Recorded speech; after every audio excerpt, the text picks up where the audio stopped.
ao nosso primeiro congresso online de patrística. É um grande prazer estar presente com vocês nesse momento em que nós estamos indo às raízes da nossa fé. A patrística é esse estudo do início da nossa fé. Aquelas pessoas, aqueles textos que mais contribuíram para o nosso conhecimento teológico, o conhecimento que temos da nossa fé. Não? A igreja fala no seu documento, Dei Verbum, dizendo que as raízes da nossa fé é a Escritura, mas também depois a tradição e o magistério. E a gente vai entrar justamente aí na tradição. E eu gostaria, primeiramente, de me apresentar. Eu sou o Padre Myron, sou legionário de Cristo, e o texto e o tema que a gente vai falar nesse momento é um escrito muito antigo, mas que foi descoberto mais tarde, lá no século XV, provavelmente, um texto escrito em grego, sem autor identificado. Ele relatava a vida dos primeiros cristãos. Então, esse texto, nós podemos datar ele aí pelo século II, depois de Cristo, máximo século III. E ainda que ele não foi assinado, não tem nenhum autor claramente exposto como o autor do texto, ele escreveu esse texto para um tal Dioneto. Então, por isso que o nome desse texto é a Carta a Dioneto. Esse texto é um texto que não é muito longo, é um texto curto, que você pode conhecer também de primeira mão, basta buscar na internet, Carta a Dioneto, e ler na fonte. Eu gostaria, nesse tempo, brevemente, expor os pontos principais desse texto, que está entre os primeiros textos da nossa fé. Nós vemos 3 temas principais nesse texto. Primeiro, quem são os cristãos? Se vê que o autor do texto ele está querendo apresentar a fé católica. Então, ele também quer apresentar quem são esses cristãos. Esse movimento novo, talvez não tão conhecido na época. Mas, justamente, para apresentar os cristãos, ele quer apresentar quem é o Deus dos cristãos. E aqui está algo muito importante. Quem é o Deus dos cristãos? E por que esses cristãos não seguem o culto dos gregos? Nós estamos ainda no tempo do helenismo, ainda que já o Império Romano tomou conta da maior parte do mundo então conhecido. E também porque eles não seguem os cultos dos judeus. E o último ponto que ele quer falar, depois de falar quem são os cristãos e quem é o Deus dos cristãos, e depois porque eles não seguem o culto judaico, o culto dos gregos, cultos politeístas, é porque eles dão tão importância ao amor ao próximo. Então, esses são os 3 grandes temas. Lá no capítulo 3 dessa carta, ele vai falar da rejeição da idolatria. Por que os cristãos não seguem os deuses gregos? E agora eu vou ler para ter esse contato direto com a fonte, depois a gente explica um pouquinho, e diz assim: não é verdade que antes de serem moldados pelos artesãos, na forma que agora têm, cada um deles poderia ser como agora transformado em outro objeto ou utensílio? Essas coisas todas são surdas, cegas, inanimadas, insensíveis, imóveis. Não apodrecem todas elas? Não são destrutíveis? Essas coisas chamais de deuses, as servis, as adorais e terminais sendo semelhante a elas. Ou seja, aqui ele faz uma crítica ao politeísmo. O politeísmo, ele vem de uma religião naturalística que dá poderes especiais às forças da natureza. Aí o Deus Sol, o Deus Mar, a deusa Terra. E depois, lá os gregos, cada cidade, cada polis também tinha seu Deus protetor. E eles representavam esse Deus por meio de esculturas, né? Seja no barro, na pedra, no bronze. E aí o autor está justamente criticando isso. Olha, esses que vocês chamam deuses, eles não têm nem vida. Quanto mais eles vão poder oferecer uma vida para vocês. Quanto mais eles vão poder proteger vocês. Vocês não acham que está faltando uma lógica aqui? Todo mundo tem essa insegurança natural e busca algo onde proteger-se. Então os gregos, eles buscavam no politeísmo. Hoje em dia, todos nós, nas nossas inseguranças, buscamos algo onde nos agarrar. Quantas pessoas buscam, talvez, no dinheiro, na fama, no poder?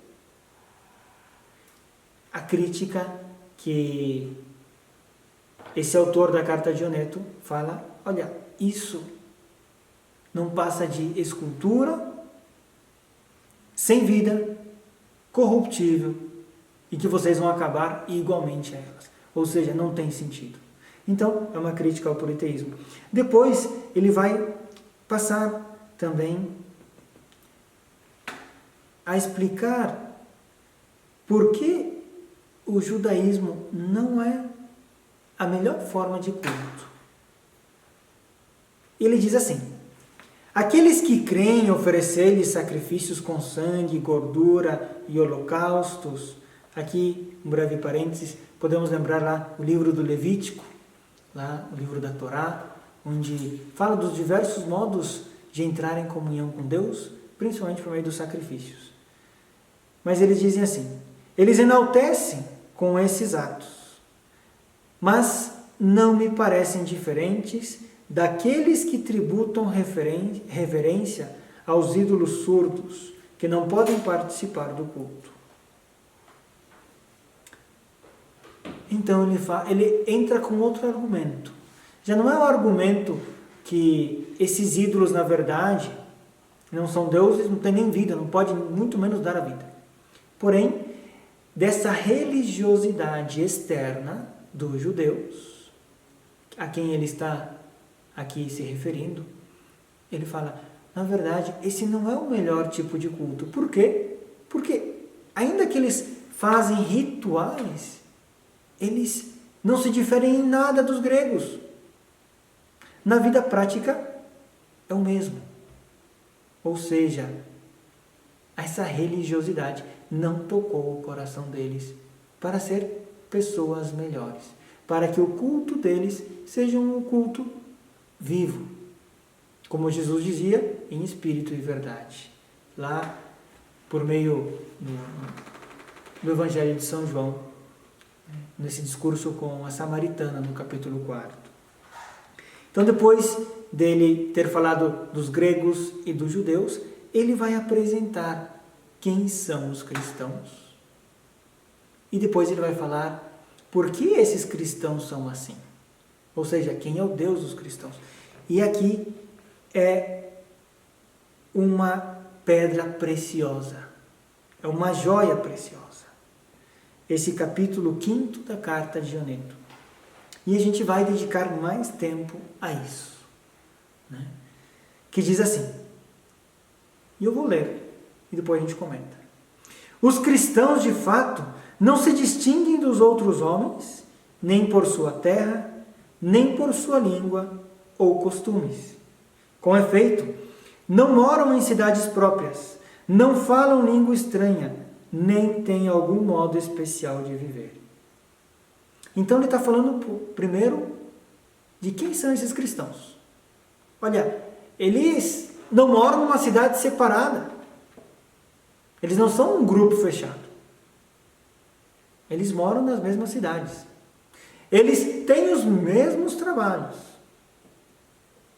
Eles têm as mesmas línguas, até os mesmos costumes. Depois ele vai especificar que nem todos os costumes são aqueles que os cristãos participam. Esses mesmos esse mesmo é como o povo romano, ou o povo lá da Grécia, helenizado, vivia.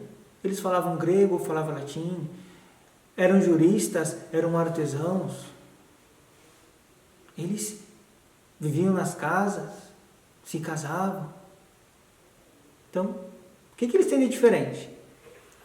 Primeira coisa que eles têm de diferente: sua doutrina não foi inventada por eles, graças ao talento ou à especulação de homens curiosos, nem professam como outros algum ensinamento humano.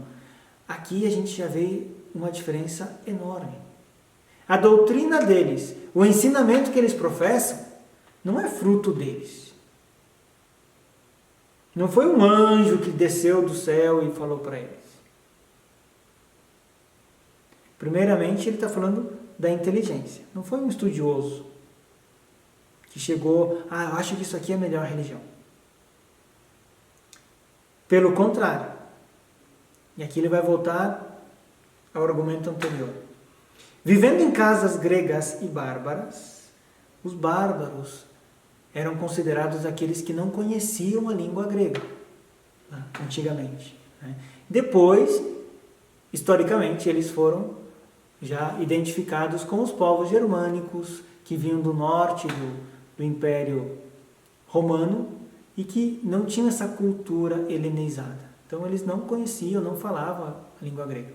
Com o desenvolvimento do Império Romano, muitos também aprenderam, mas os bárbaros eram aqueles que não tinham essa cultura helênica e por isso não falavam a língua, não tinham os costumes gregos.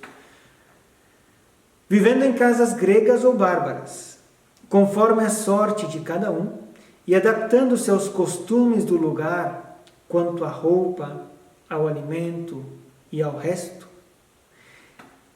testemunham um modo de vida admirável e, sem dúvida, paradoxal. Para aí, a vida deles é diferente. Por quê? Vivem na sua pátria, mas como forasteiros.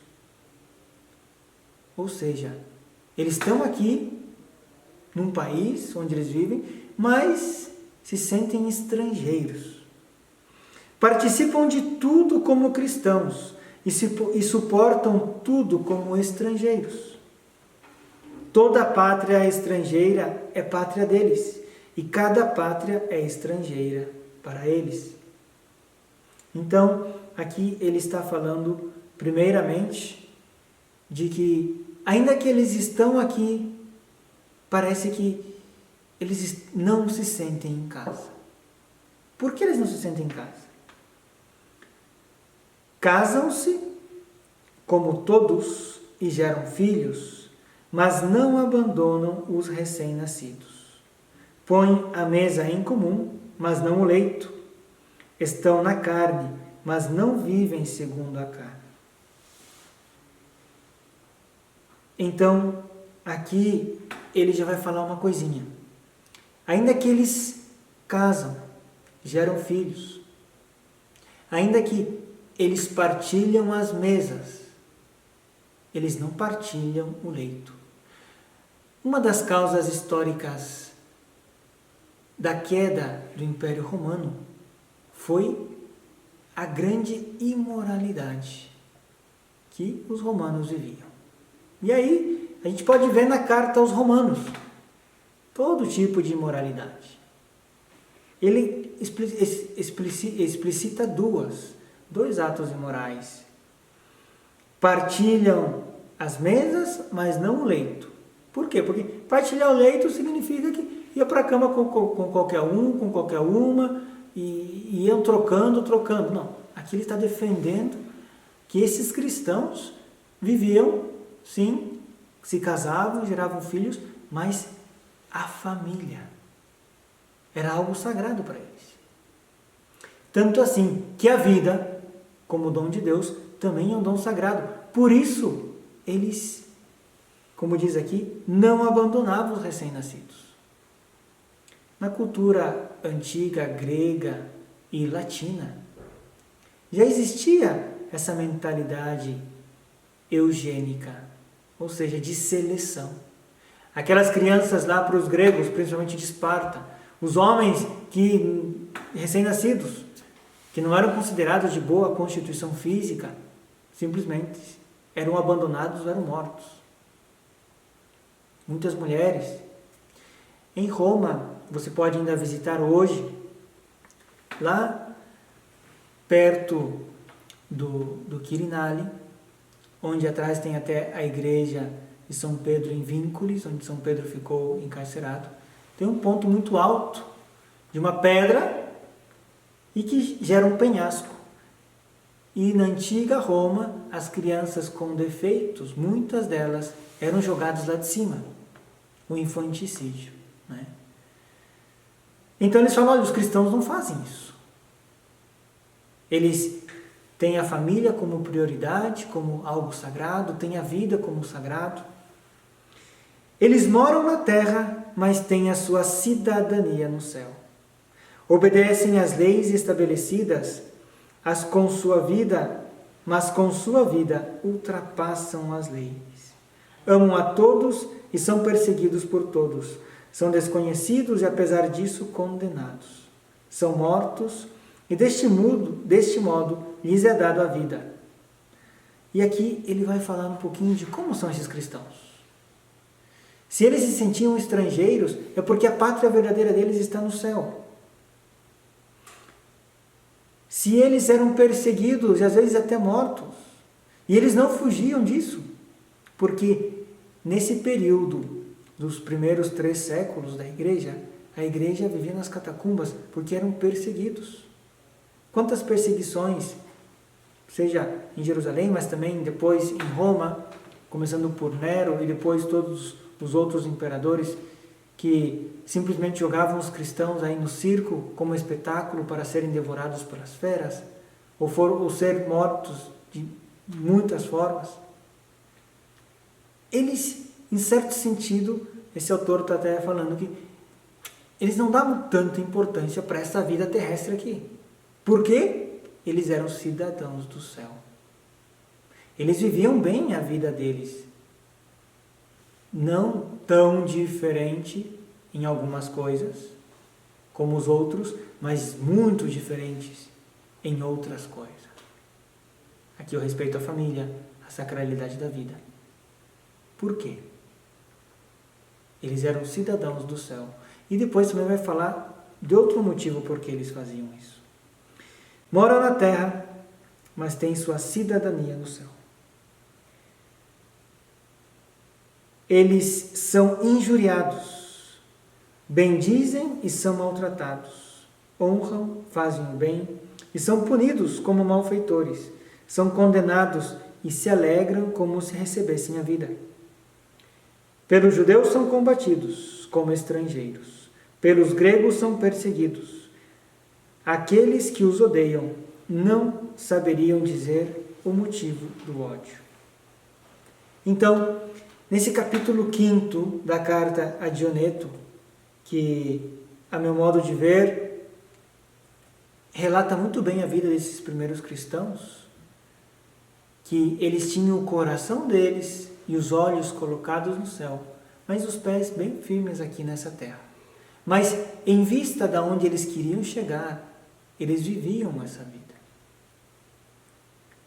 Nós poderíamos até trazer uma aplicação para a nossa vida.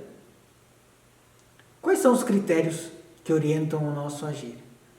Isso aqui é um ponto de reflexão. Será que são os critérios do céu ou os critérios da terra? Mas eles, por terem essa fé, esse autor vai falar que são eles quem dão sentido a este mundo. A alma habita no corpo, mas não procede do corpo. A alma invisível está contida num corpo visível. Os cristãos são vistos no mundo, mas sua religião é invisível. São eles que sustentam o mundo. É interessante aqui, ao falar que são os cristãos quem sustentam o mundo. Por quê? Porque ele via que o império estava indo em decadência. As pessoas estavam se matando, as pessoas já não tinham princípios, já não tinham valores. Mas os cristãos davam um sentido, descobriam o sentido da vida. Essa vida eterna. Então, como essa vida eterna é a que dá sentido a essa vida terrena, eles são aquilo que dá vida e dá sentido ao mundo, os cristãos. E agora ele vai falar, dado que ele disse como vivem esses cristãos, ele vai dizer qual é a origem. Nós comentamos antes que a origem não é de origem humana. Então, qual é a origem do cristianismo? Quem é o Deus dos cristãos? Lá no capítulo 7, ele vai dizer o seguinte: ao contrário, aquele que é verdadeiramente Senhor e Criador de tudo, o Deus invisível, Ele próprio fez descer do céu para o meio dos homens a verdade, a palavra santa e incompreensível, e a colocou nos seus corações. Então ele vai dizer que sim, a origem da religião dos cristãos não é racional, não foi um homem, mas também não foi um anjo, um profeta que desceu. Pelo contrário, Deus mesmo veio revelar quem Ele é. Deus não fez isso mandando para os homens, como alguém poderia imaginar, algum dos seus servos, um anjo, algum príncipe, ou um daqueles que são encarregados das administrações do reino, mas o próprio Criador do universo. Talvez, como alguém poderia pensar, será que o enviou para que existisse uma tirania ou para infundir-nos medo e prostração? De modo algum. Deus mesmo veio em pessoa para revelar quem Ele é, essa religião dos cristãos. Mas por que Ele veio? Para oprimir? Para tiranizar? Não. No final ele vai dizer que Ele veio, como mesmo Jesus tinha dito, não veio para condenar o mundo, mas para salvar o mundo. Não veio para julgar, mas para amar. Quando por meio do seu Filho amado revelou o manifesto que tinha estabelecido desde o princípio, concedeu-nos junto todas as coisas, não só participar dos seus benefícios, mas ver e compreender coisas que nenhum de nós teria jamais esperado. E o que esses homens não teriam esperado? Deus mesmo veio ao mundo para salvar o mundo, não para condenar. O que os homens não esperariam de Deus? Ele faz aqui uma certa paráfrase com a carta aos Romanos, no capítulo 8, quando São Paulo diz o seguinte: talvez por alguém que é bom, alguém que estivesse disposto a dar a vida, mas por um pecador, ninguém daria a vida por um pecador, por alguém que faz o mal. Ele diz assim: quando a nossa injustiça chegou ao máximo e ficou claro que a única retribuição que poderiam esperar era o castigo e a morte, chegou o tempo que Deus estabelecera para manifestar a sua bondade e o seu poder. Ele não nos odiou, não nos rejeitou, nem guardou ressentimento contra nós. Pelo contrário, mostrou-nos paciente e nos suportou. Com misericórdia tomou sobre si os nossos pecados e enviou o seu Filho para nos resgatar. O santo pelos ímpios, o inocente pelos maus, o justo pelos injustos, o incorruptível pelos corruptíveis, o mortal, o imortal pelos mortais. E aqui ele está falando desse Deus dos cristãos, que é o mesmo Criador, que para revelar quem ele era e para salvar os homens extraviados, veio ao mundo, se encarnou, deu sua vida por eles e os salvou. Quando os homens só poderiam esperar a justiça devida aos seus atos, Deus tem uma lógica diferente. A lógica da misericórdia, a lógica do amor. Então aqui eles estão vendo algo diferente. No mundo, até então conhecido, os grandes pensadores chegaram até a necessidade de existir um princípio superior, que Aristóteles lá, na sua Metafísica, no livro 12, o livro Lâmpada, chega a dizer que é Deus. Mas é o princípio superior. Olha, esse mundo é tão organizado, tem tanta perfeição, o movimento é necessário um primeiro princípio, que ele chama Deus. Os gregos chegaram até aí. Os judeus tinham chegado também que esse Deus é único. Mas a imagem que eles tinham de Deus não era essa imagem. De um Deus que é Pai. De um Deus que é amor.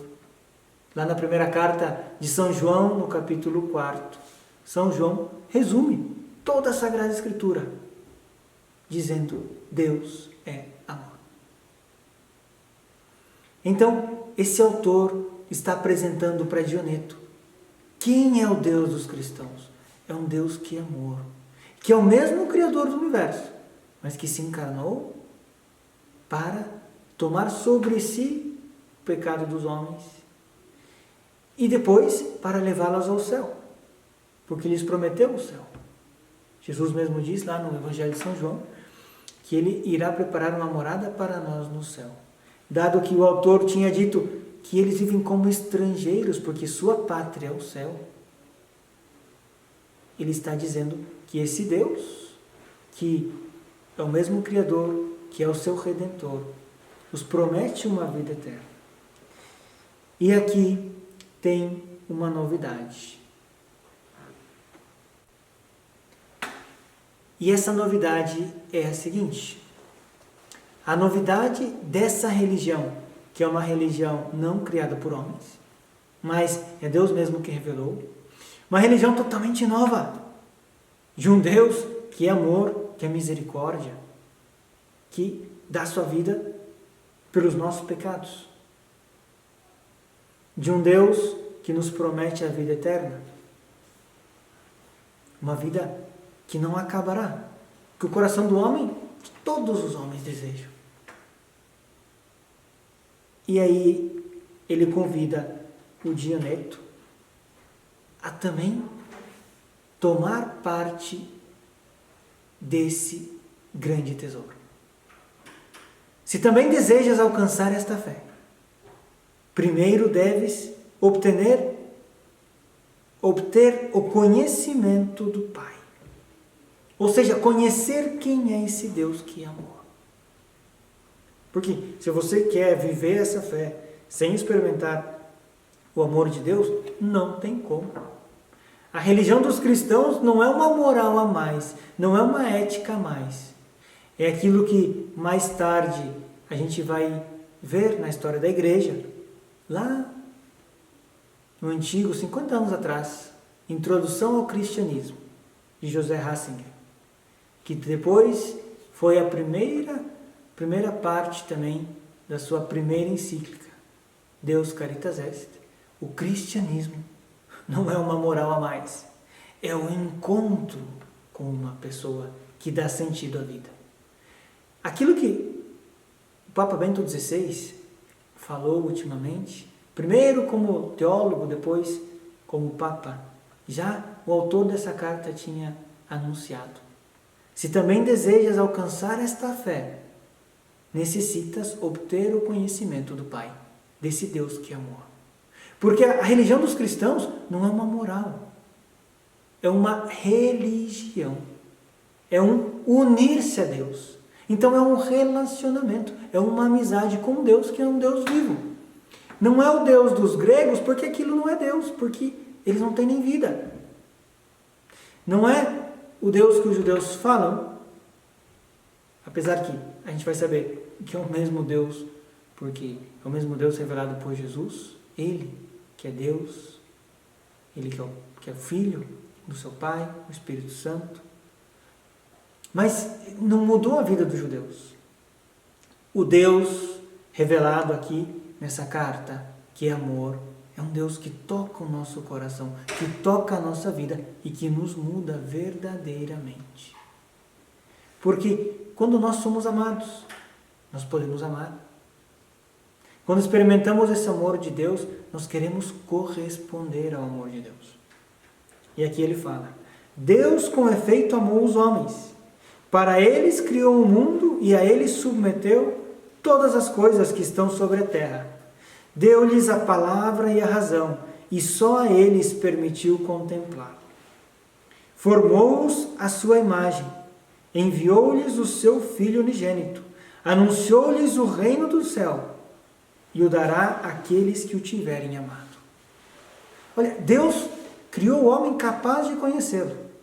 Deus se revelou, convidou para que esses homens fizessem parte dessa amizade com Deus. Porém, somente aqueles que quiserem acolher essa amizade com Deus, aqueles que quiserem acolher o amor de Deus e entrar nessa intimidade com Ele, aqueles que quiserem amá-lo, vão poder receber essa vida eterna. Depois de conhecê-lo, conhecer a Deus, tens ideia da alegria com que será preenchido? Como não amarás aquele que tanto te amou assim? É a resposta natural de quem foi amado, ainda mais de um modo imerecido, desproporcionado. Amando, tu te tornarás imitador da sua bondade. Não te maravilhes de que um homem possa se tornar imitador de Deus. Aí outro livro, já da Idade Média, a imitação de Cristo. Se Deus quiser, o homem poderá. A felicidade não está em oprimir o próximo, ou em querer estar por cima dos mais fracos, ou enriquecer e praticar violência contra os inferiores. Deste modo, ninguém pode imitar a Deus, pois tudo isto está longe da sua grandeza. Ele acabou de falar que a essência de Deus é o amor. Todavia, quem toma para si o peso do próximo e naquilo que é superior procura beneficiar o inferior, aquele que dá aos necessitados o que recebeu de Deus, é como Deus para os que receberam de sua mão. É imitador de Deus. Então, ainda estando na terra, contemplarás porque Deus reina nos céus. Depois de apresentar quem é o Deus dos cristãos, ele vai falar por que esses cristãos dão tanta importância ao amor ao próximo. Porque o amor ao próximo é um modo de imitar a Deus. É um modo de viver a fé que eles receberam desse Deus que é amor. Se nós aplicássemos esse texto tão antigo da nossa fé, a nossa vida de hoje, século 21, quantas coisas mudariam no nosso mundo? Às vezes a gente vê que o mundo está sendo governado por valores e critérios que não é diferente daqueles que o Império Romano tinha.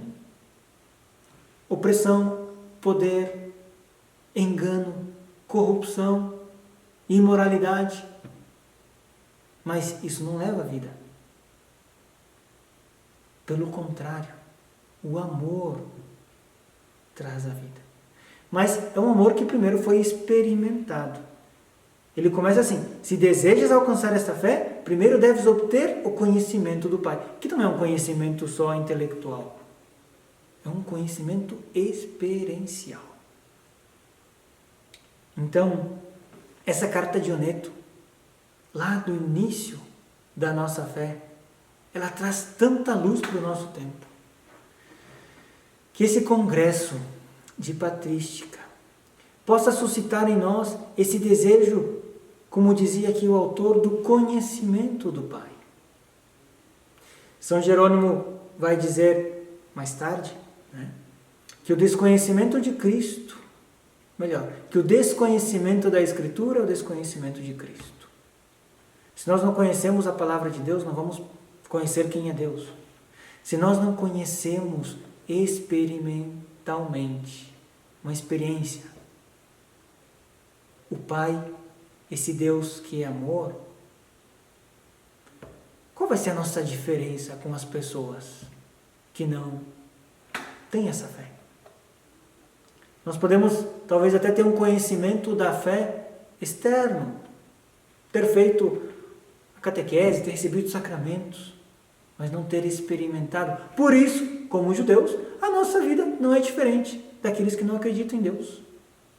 Agora, se nós experimentamos o amor de Deus de verdade, esse amor gratuito, esse amor que é misericordioso, que me ama justamente quando eu não mereço, que me perdoa, que dá sua vida por mim, que está presente comigo na Eucaristia, que traz a sua igreja, manda a sua igreja como um instrumento de salvação, como diz, né, do Vaticano II, como instrumento de salvação. Aí sim, depois dessa experiência, a nossa vida pode ser diferente. Não é porque a gente vai ter uma moral diferente, não. Porque a gente tem um encontro com alguém que deu sentido à nossa vida e que mudou a nossa vida. Então, essa carta é muito atual para nós e nós devemos lê-la e relê-la. E ele conclui assim, lá no capítulo 11 e 12. Não falo de coisas estranhas, nem busco coisas absurdas. Discípulo dos apóstolos, torno-me agora mestre das nações. Transmito o que me foi entregue. É engraçado, né? Lá São Paulo, na primeira carta aos Coríntios, lá no capítulo 15, fala a mesma coisa. Eu não estou inventando nada. Eu estou transmitindo aquilo que eu recebi. O significado da tradição. Eu estou transmitindo aquilo que eu recebi. A salvação é mostrada, os apóstolos são compreendidos. A Páscoa do Senhor é adiantada. A Páscoa, essa passagem, essa vida nova. Então, que esse documento, a Carta de Oneto, que nós brevemente expomos, e que, reitero outra vez, um documento curto, que vale a pena ser lido, ser relido, ser meditado, possa trazer muita luz para a nossa vivência de cristãos, de católicos, de filhos de Deus, muito amados, ao nosso mundo de hoje. A esse mundo que, como dizia o documento Aparecida, e mais tarde também Evangelium Gaudium, nos pede viver plenamente a nossa vocação, como discípulos e missionários. Discípulos, aqueles que compreenderam, conheceram esse amor do Pai, como diz a carta, né, que foi revelado, mas também como missionários, como apóstolos, que a vida deles foi transformada por esse encontro com esse Deus que é amor, e que eles querem também que mais pessoas façam essa experiência. Que Deus abençoe a todos nós e nos conceda a todos essa renovação na nossa fé, através da experiência do amor de Deus e da vivência desse amor de Deus na nossa vida. Deus abençoe a todos.